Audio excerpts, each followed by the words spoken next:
Welcome back. Welcome in. This is Country Roads Confidential at earsports.com, a CBS sports podcast. I am Mike Casaza here again with Chris Anderson to kind of go small level, big level here. One question that is pretty important to the future of the football program here at West Virginia, a little bit of a fantasy as well, but also it's kind of part of the entire conversation about college football at large across the country here. It has to do with NIL, player retention, player acquisition. And again, so good when it popped into our mailbag earlier in the week. We didn't want to just quickly answer it and have it lost in a bunch of other conversations we had that day. Kind of decided to break it out into another episode. And here we are, Chris, with a literally $10 million question. Yes. From WV Blessed, let's jump right into it because who knows how long we could talk about this one. Right up our alley. If you are given $10 million to spend on roster management, what is your strategy for keeping dudes and guys on the team and grabbing studs from the portal? A lot of those words were in quotes there because for those not familiar with our message board, what was the term? Jag, another guy. Mm-hmm. A lot of Jags being brought in previously, just another guy. And you need dudes, you need guys, you need studs. So Mike, break out the ledger for me. Ins, outs, all this stuff we should have studied in school for economics. Mm-hmm. And let me know how you're spending your $10 million. How you budgeting it? How you doing this? Here's my first question. And this is kind of funny, but I also think it's kind of serious too. Chris, is $10 million enough? I am glad you asked that. Okay. I am very glad you asked that because I think the answer is maybe. How's that? It floats, right? Because the only, I don't want to say the only number that we have on record or whatever, but a number that has been floated that was said apparently to donors by Ohio State head coach Ryan Day was that he needed $13 million to keep the roster he had. So I don't know if that's like $13 million on top of what he already had was spending, but he threw out the number $13 million to keep the roster he had.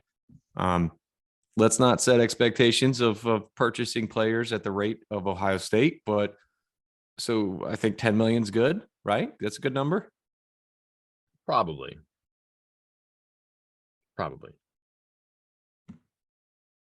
Here's what I was thinking. Are we setting it too low? Well, I think it could be a thing.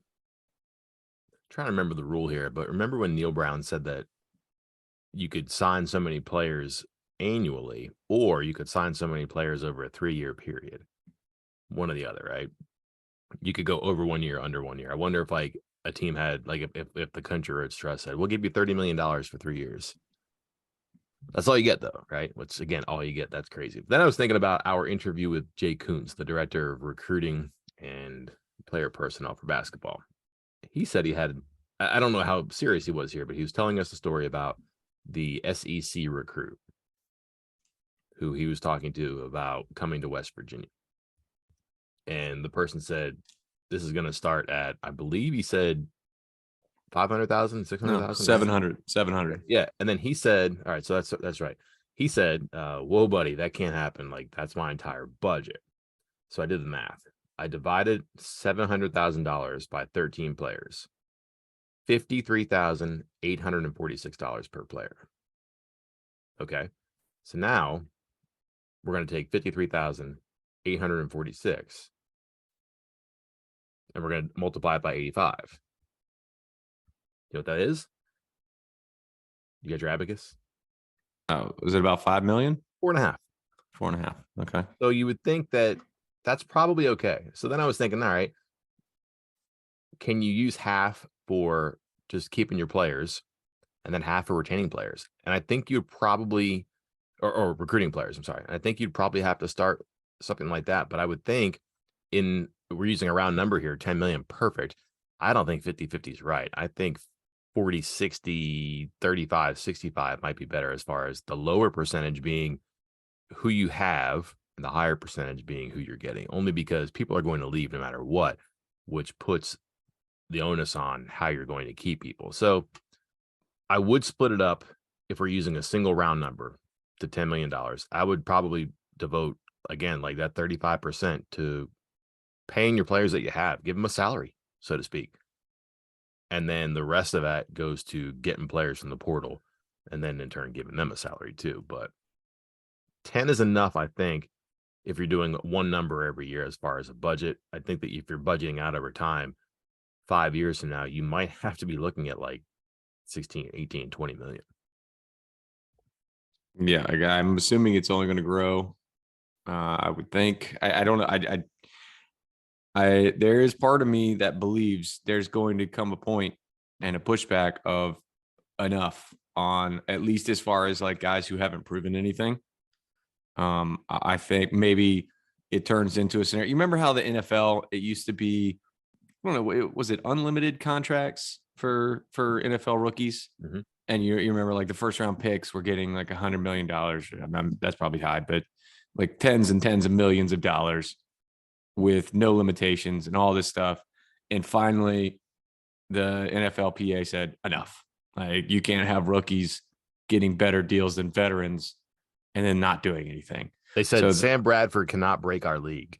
right. So that's I want. I mean, obviously, there's not a players association. There's not a. I mean, hell, people in the same division or the same league can't even agree on anything, much less the entire landscape of college football. But I think there will eventually be a push of, colleges being like, hey, we're done paying for high schoolers. Not done, but hey, you get 50 grand max. You're a high school kid. I don't know what you can do. If you are a proven veteran out of the transfer portal, okay, yeah, you can get a few bucks. But and I think those numbers might go higher. Like you said, what'd you say, 16, 18, 20 million in the coming years? Like, yeah, sadly, I don't think that's out of the realm of possibility. Okay. So now I'm thinking here, you give your 60, 85 players a salary, which is weird, but that's what it is. Like at the beginning of the year, I think you have to split it up. I think you have to use those transfer portal dates in your head. And then listen, if coaches can have retention contracts incentives, right? Like Neil Brown gets $500,000 for this and for this date, and Jordan Leslie gets 25 grand for being the head coach or the defensive coordinator at this date. Like these are common things in the contracts. Don't know why they exist. It's just a way to give people raises, I guess, without the public getting mad. I think you probably should do the same for players. Yeah. So, Oh, sorry. so I think like you can use the portal dates. You can use spring football as kind of like carrots on a stick that you'll hold in front of the donkey here. And you just say, listen, you can't get your retention incentive until you play the spring game with us, or you're actually on our team 1 week after the spring game, or use those portal dates, use your spring football schedule as a way to spread out the salary, so to speak. Maybe it's not equal monthly installments of a $50,000 salary or whatever it is. Maybe it's, you know, 12 for being there at the end of camp and 13 for being there after the fifth game and 17 after being in the bowl, and just keep adding it up till you hit the 50. Don't give everybody their money all at once, because the first time they have their money and they get a chance to go, people are going to do that. So incentivize it, I think. 100 grand. Okay. 25 grand up front. There you go. 25 grand. That's your first payment. 25 grand after you've played in 5 games. That gets you to, or you can say half season, whatever, it gets you past that 4 game mark. So the guys don't sit out after 4 games. 25 more grand on January 20th, whatever the 45 days is after the first portal window. So once the first portal window closes, boom, another 25 grand. Once the spring portal window closes, there's your final 25 grand. And then we can start a new contract. There's your 4 dates spread out over the course of a year, with incentivizing them to finish the season, stick through the first portal, stick through the last portal. And there's your 4 times 25, 25 up front, 25, 25, 25. And it kind of fits into what you're saying there. Cause I mean, have you seen what's been happening already? It's wild. Somebody posted the picture, or the Country Roads Trust posted the picture of the guys down in Charleston was it Toys for Tots? Mm-hmm. And there's multiple players in there who have already announced they're transferring from West Virginia. but they are contractually obligated to finish out these events. There's a player that was on campus at West Virginia this past weekend. I guess it's out now. Keandre Jones, offensive lineman from Auburn. And all of a sudden he goes on Twitter and just sends out a tweet that says, "I'm still in the portal. These are just contractual obligations." I'm like, what? Oh, what the heck does that even mean?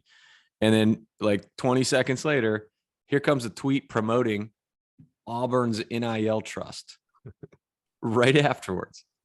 And then another retweet and another retweet, and just tweet after tweet after tweet promoting Auburn, because that's where he was. He's an offensive lineman from Auburn. Auburn's NIL trust, prefaced by a tweet that says, "Hey, I'm still leaving, but I got to do this to get my money that I was already promised, or I've already been paid." And I mean, what did you say in the podcast the other day? If you're not crying, you're laughing, you're crying. Mm-hmm. Like, I'm laughing right now because this is just mwah. So would you do $100,000? No. Okay. I don't. I think that's high. I just was trying to. My small brain thinks of something in fourths, because I think I got the 4 dates. You know, the upfront, the 4 game after 4 games, the 2 transfer windows. You got 4, so $40,000 and $10,000 each, whatever it is. That might be more reasonable. My father-in-law played for NC State, and he got an email about a month ago saying, "Hey, we need some money, because we're going to guarantee that every single player on the team gets $25,000. Player. Every player gets $25,000. Scholarship, or don't know if that was differentiated, but they were soliciting, saying basically they were giving a minimum wage through this NIL collective, like this whatever the NC State version of Country Roads Trust is, $25,000 each." It says all football players. Yeah, I'm pulling it up now. Let's see. Yeah, so this was a couple weeks ago. He got the email a little over a month ago. I guess, trying to secure the money. And yeah, everybody on the team. The only caveat is that players will have to do community services each month. So I don't think $25,000 is enough. I don't either. If we're talking 10 million. Now, I don't know what their resources are there. I don't know that West Virginia would have 10 million to throw around, but to get back on our track here, yeah, I think you're looking at something where everybody makes something.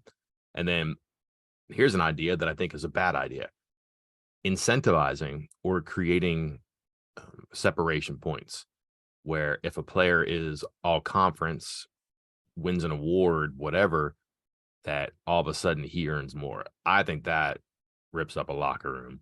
I think that all of a sudden a quarterback maybe isn't throwing into traffic because he's worried about all conference. Like, this is silly stuff, but like, you're going to have at least questions or raised eyebrows about certain things when you know that there's a performance incentive in there. So I think that's a cool idea. Hey, this guy, he earns a contract bonus because he was first team all Big 12 at his position. I'm not even going to name a position, but all of a sudden that becomes more of an I thing than a we thing. Whereas if everybody gets the same thing, same amount of money, then you kind of have some cohesion there, which is important too, because individually, the NIL stuff, the players should be able to take care of themselves. I think if they're getting paid, I think it should be flat across the board. Everybody's getting this. It's up to you to be unique and to differentiate yourself, which is the purpose of NIL. So if you need the team to hold your hand for all that stuff, that's not a good thing for you. You're not getting anything out of this, right? So I would not do a thing where performance incentives are achieved. I think the things that we're talking about for retention purposes, that's really good.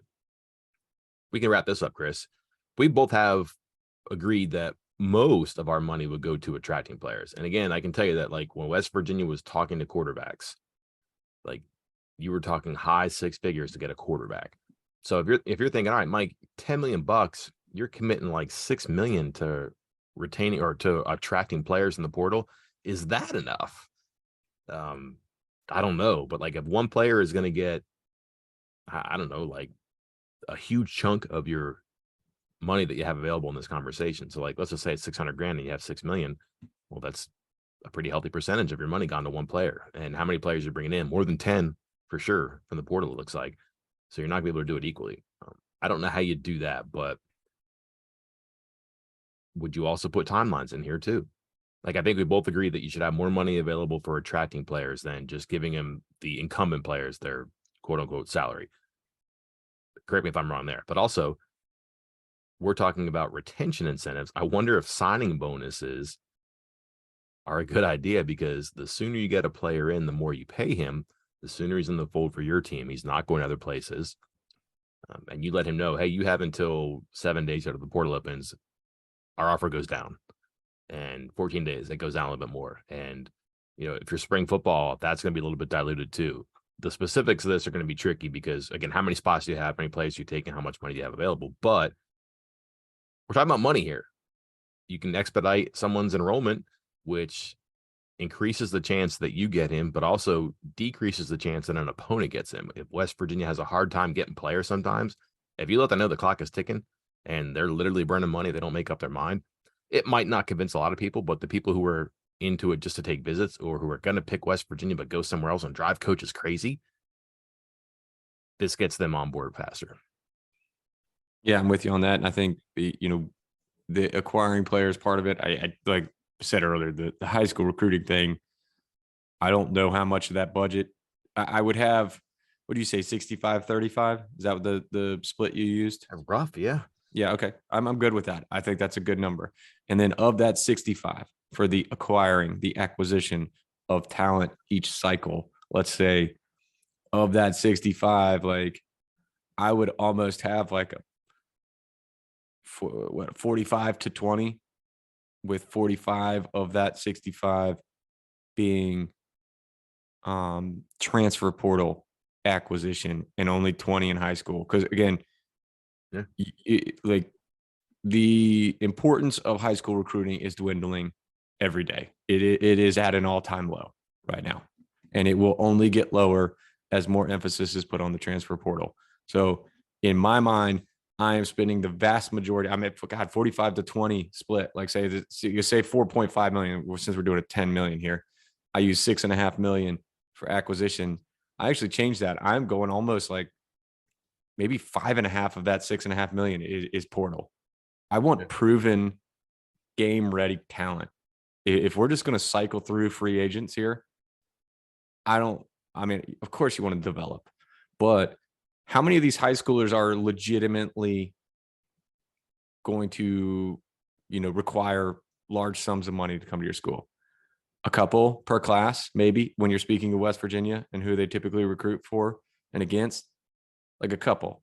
So you don't need to have the budget for high school recruiting that you need for the transfer portal, because West Virginia is going to have to go in there and get some legit transfer portal targets and spend their money. So I would have, if we have 10 million, 5.5 million of that is I'm getting new talent out of the transfer portal, 1 million for high school, and then the other 3.5 retaining a nucleus, which again we can talk about in a couple minutes, because I think it's important to emphasize a nucleus for retention.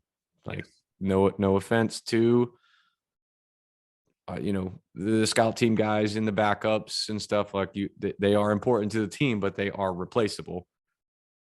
I'm focused on the core. Okay. So I mean, hey, we're gonna be, this is now a business. I mean, it's always been a business, but I'm not playing favorites with anybody. If I'm a head coach, I'm general manager now. You are pieces to a puzzle, and I know everybody's going to use recruiting and talk family. This is a general manager talking about pieces of a puzzle. I'm taking the Moneyball approach. I'm Jonah Hill now. You can be Billy Bean if you like. I'll be Jonah Hill's character, and I'm just going to tell you, Mike, give me this guy from, Jacksonville State, and he will replace 80% of Caden Prather and only cost us 40 grand. Let's do it.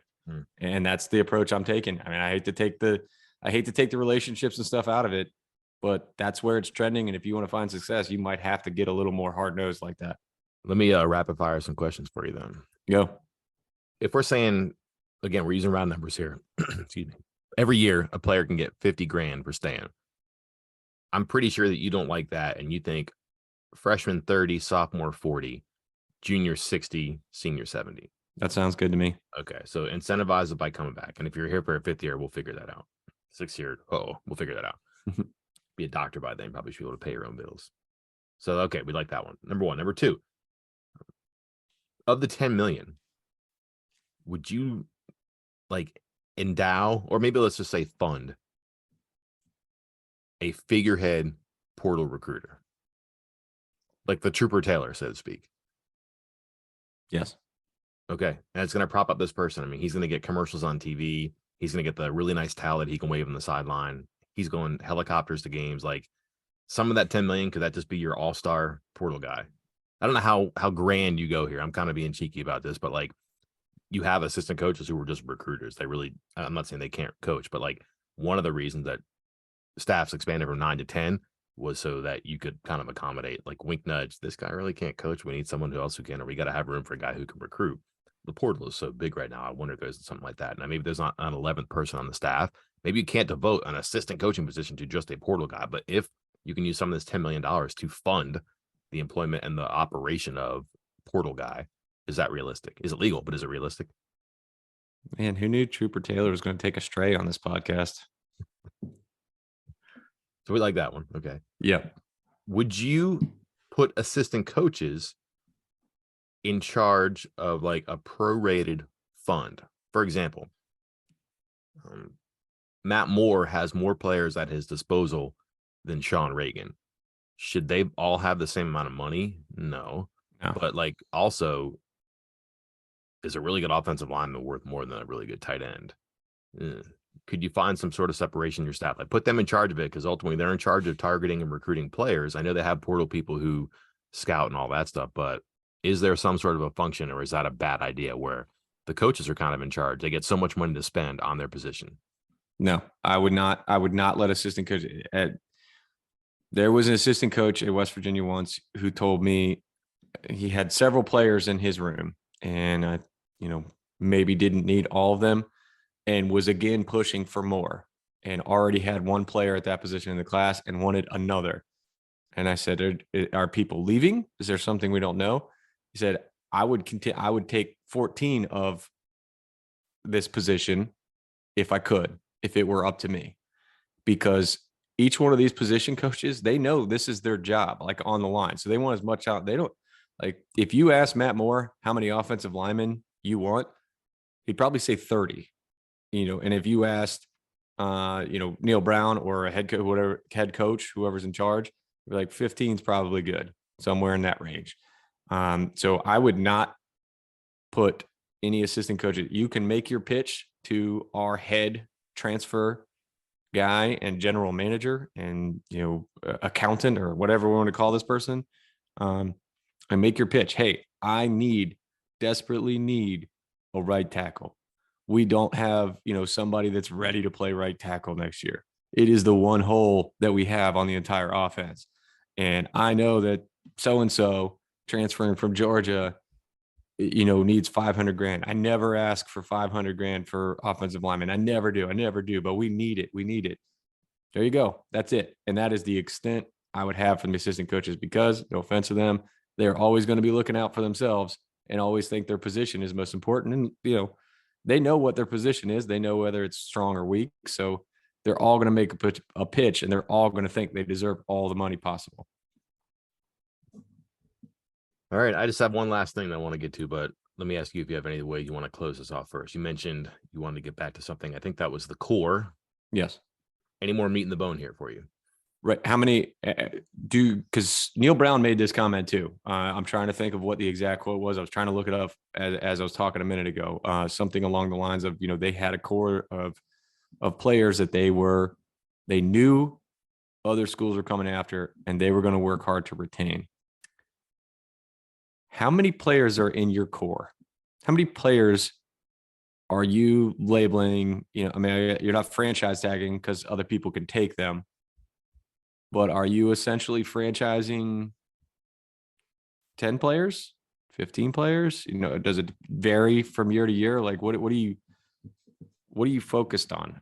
Does it have to be a starter? or does it have to be a great starter, not a fringe starter? Are you, let's say, Reese Smith, technically a starter. Is that someone you're spending a lot of money on retaining? Is Caden Prather? Or are you limiting it to just Zach Frazier, Doug Nestor, players of that ilk? So I did this exercise in my head. There we go. I knew you would. The number is not huge. Okay. It's just not. Agreed. That's not a surprise. I don't. Oh man, I'm trying to look frantically at my notes here. I think I was at 19, and that's going to be very subjective because people are going to be like, Mike, Jacoby Spells, what's up with your fascination with this kid? But like, I think that's the guy that you want to keep. But also, I would say nothing against him. Speaking of taking strays, this poor kid I've never talked to before. He's never interviewed, but I feel like he's been like singled out like 12 times in the podcast this year. We're just going to keep it going. He's been a good sport. Hasn't said a word, but flight risk, right? I mean, he's from Florida. We've seen this happen a lot. He's a very talented player. Did not play a lot this year. Like, that is a guy that if you're a cornerbacks coach or a defensive coordinator and you all worked really hard to get, like, that kind of, I'm not saying it keeps you up at night, but man, there are moments you're like, oh man, I just really worry about getting that phone call. So there are people like that. And then there's obvious ones like Nico Marchio. So there's a spectrum. It's very subjective, but I think I was at 18 or 19. I can't remember, but like, you're talking 85. That's not even a quarter of your group there. I also wonder though, Chris, if I neglected incoming recruits from that. Thinking two off the top of my head are the first two on the board right now. That would be the two receivers that we've talked about previously too. Like, you really got to be careful now with that and make sure that those people are taken care of right away. Because I sometimes wonder how long a player is on campus before he thinks about leaving. It's the first time he gets yelled at by a strength coach, the first time he has a bad workout, the first time that he doesn't feel like he's one of the guys. Like, I just think that's more and more an option now for players sooner and sooner in the process. So yeah, the core is something that you're going to have to identify, but unlike me, you're going to have really strict criteria for who makes up that core. Who are the keepers? If it's fantasy football and you can only protect so many, or if it's an expansion draft and you can only protect so many, similar idea here. Like, I'm not saying you can only protect so many, but there's only so much money to go around, so to speak, even though we're putting like a cap on every person. But you're going to have a way to say, cannot lose that person. You know what? We got 4 in this room. If he's going to want to bleed us, then he can go. We worked too hard to recruit him. We have someone who can replace him. Like, those are conversations you're going to have. But yeah, you need to establish just in general, players you need to keep and develop in the program. And then, oh, by the way, make sure they're taken care of financially. So, and then, like you said, how many people on top of this? We're going to talk expenses. Just a little side note real quick. How many people are you adding to staff and then putting on payroll to handle all this now? Yeah. So that might be some way to use your 10 million bucks, because like, you can only have so many, you can have unlimited. So when I say so many, there's not like a rule against this, but like, you can only have so many people who can do this stuff before you can't afford it. Like, you're not getting someone who comes in and is going to kill themselves on this stuff and paying that person 30 grand. You're just not. And Right. The expectation, because of what it is across the board, like, somebody's going to say, well, this person makes 3 times what I make at another school. Well, he's 3 times better. That does not matter, because that person's not going to work 3 times as hard to become as good as another person. So you're going to have to consolidate your expenses probably into some key person who can do this and be the face of it, I think. And is that a former player? Like an ambassador kind of a thing? Like, you have that player relations person, like it's been Will Johnson before. You see a lot of programs who have like a high school relations guy. Quincy Wilson was one. I wonder if you don't have somebody who comes in and like is a portal guy that has some sort of gravitas with recruits or players or whatever like that. A former player, maybe someone who transferred. Maybe it's a coach that is, instead of being an analyst, he's going to be the portal guy. I don't know. That seems unlikely, but quantity, that's going to be important. Support staff, but I really wonder if you can't do that with GAs and people like that, or like, can you get a portal analyst? I don't know. We'll see. But yeah, you're going to have to invest in manpower. And again, I would probably think quality above quantity, but you can't ignore the quantity part of it.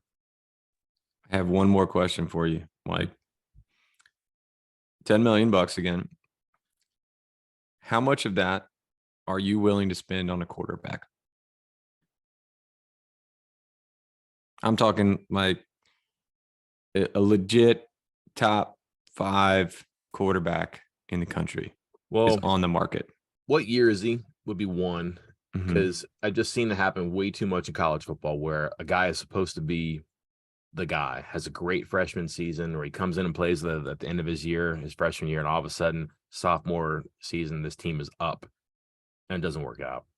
And he transfers. Or someone comes in and just kind of plateaus. That they had a great first year, but that's about as good as they were going to be. And that the second and third years just kind of didn't change and he gets beat out. So you wisen everybody to ROI in a previous episode. That's a big, big deal at quarterback. They get hurt because they run a lot now.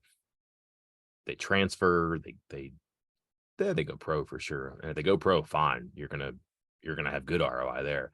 I'd be really, really hesitant about a young person if it's a 1-year deal. If it's like a JT Daniels, like we have hindsight now, but I would spend a lot more on JT Daniels than I would of Nico Marchio last year. How about that? Just because you're going to get more out of Daniels in 1 year, maybe two, than Marchio. And Marchio, you could pay him across time to maybe make up for what he did not get up front like JT Daniels did. It's very subjective, I understand, but that's a position that's extremely fickle. It's very, very important. It's the most important. But man, is it volatile. Like look at Miami this year. They're supposed to have the guy, and it did not work out. If you paid him $1 million to stay and he can't be on the field because he's not good enough, boy, you're pulling your hair out, right? Yep. What's your take on that? No, it just got me thinking about the position and like what percentage of your budget you would allocate towards that. Because you look at NFL teams and say, what is it? I think the salary cap's around 200 million. And for the top quarterbacks, it's 30-40 million dollars a year. So you're talking like a fourth or a fifth of the entire salary cap for a quarterback. So would you spend 2 million for, let's see, for Devin Leary from NC State, Mhm. 2 million for Grayson McCall from Coastal Carolina? Hmm. I'm sure there are teams that will or get close. Maybe not 2 million for those guys. I think maybe if you're talking last year with Caleb Williams, Quinn Ewers, you're getting 2 million, but maybe not McCall or Leary. I'm not sure the quarterback crop this cycle is quite as high as it was last time. 16, by the way, is my number. Found it. Okay. Oh, for the core? Yes, not $16 for a quarterback. Yeah, it's like that. You're gonna spend 16 million on the $10 million budget. All right, Mike. Fantasy draft ever. Yeah. So again, fickle number. So here's an exercise for people who are listening, traveling, Christmas party. This is a weekend for a lot of that stuff there too. Two for you here. I guess a couple. What would you spend on a quarterback? How big is your core? And then how are you spending 10 million bucks? Drop in the comments. Think about it. Spin it around. Talk to whomever's next to you. Goes good with Party Punch, I think. I'm We'll sure be back. everyone will make very clear and concise arguments with the Party Punch. And every argument will be right. Yes. Amazing. It's the holidays come together.